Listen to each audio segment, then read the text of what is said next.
নদীর কোল ঘেঁষে ছিল বিশাল এক জঙ্গল, আর জঙ্গলে ছিল বড় একটা কাঁঠাল গাছ।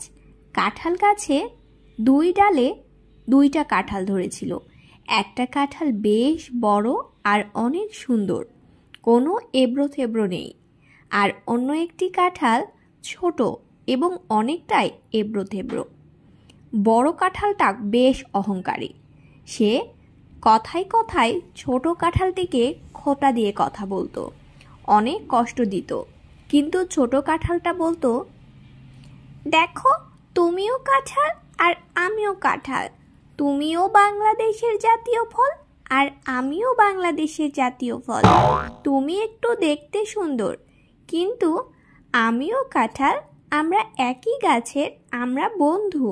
তাহলে তুমি আমাকে সব সময় কেন এমন করো? আরে যা যা, তোকে কেউ কাঁঠাল বলে নাকি? এটা কোনো কাঁঠালের সাইজ হলো?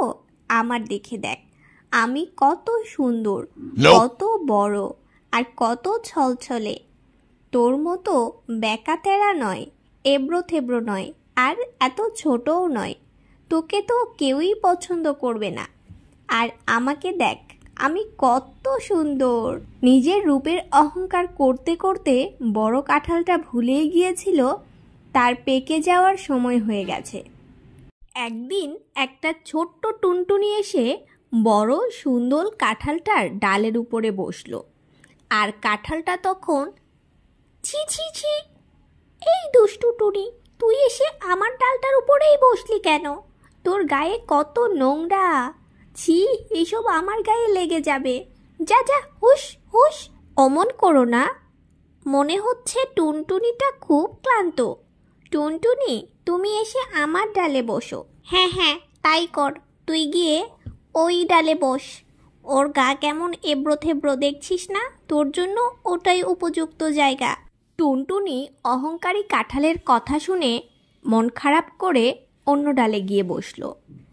টুনটুনির মন খারাপ দেখে ছোট কাঁঠালটি জিজ্ঞেস করলো, কি গো ছোট্ট টুনি, তোমার কি হয়েছে? তুমি মন খারাপ করে আছো কেন? তখন ছোট্ট টুনি বলল, আমার মন খারাপ। আমি আমার দিদার সবগুলো ফল একসাথে খেয়ে নিয়েছি, তাই আমার দিদা আমাকে বকেছে। ও, তুমি তো এটা মোটেও ঠিক করনি, কারণ তুমি অনেক ছোট্ট পাখি। তুমি একসাথে এত খাবার খেলে তোমার পেটে ব্যথা করবে, তাই তোমার দিদা তোমাকে বকেছে। তুমি রাগ করো না, ঘরে ফিরে যাও। তুমি সত্যি বলছো কাঁঠাল, আমার দিদা আমাকে ভালোবাসে? আচ্ছা, আমি তাহলে ঘরে ফিরে যাই, থাকো হ্যাঁ। আর ওই অহংকারী কাঁঠালের সাথে কথা বলো না, ও তোমার মন খারাপ করিয়ে দেবে। ওকে আমার একদম পছন্দ হয়নি। অহংকারী কাঁঠালটা টুনির কথা শুনে রেগে গেল আর বলল, যা যা, এসেছে ছোট্ট একটা টুনি পাখি, সে আবার আমার বিরুদ্ধে নালিশ করে। এরই মধ্যে কাঁঠালটা অনেক পেকে গেছে, আর কাঁঠাল পাকার গন্ধ পেয়ে একজন কাঠুরিয়া এসে কাঁঠালটিকে কেটে নিয়ে যাচ্ছিল। আর কাঁঠালটি তখন ছোট কাঁঠালটিকে বলল, আমার ভুল হয়ে গেছে। আমার নিজের রূপ সৌন্দর্য নিয়ে এত অহংকার করা ঠিক হয়নি, আমাকে ক্ষমা করে দিও।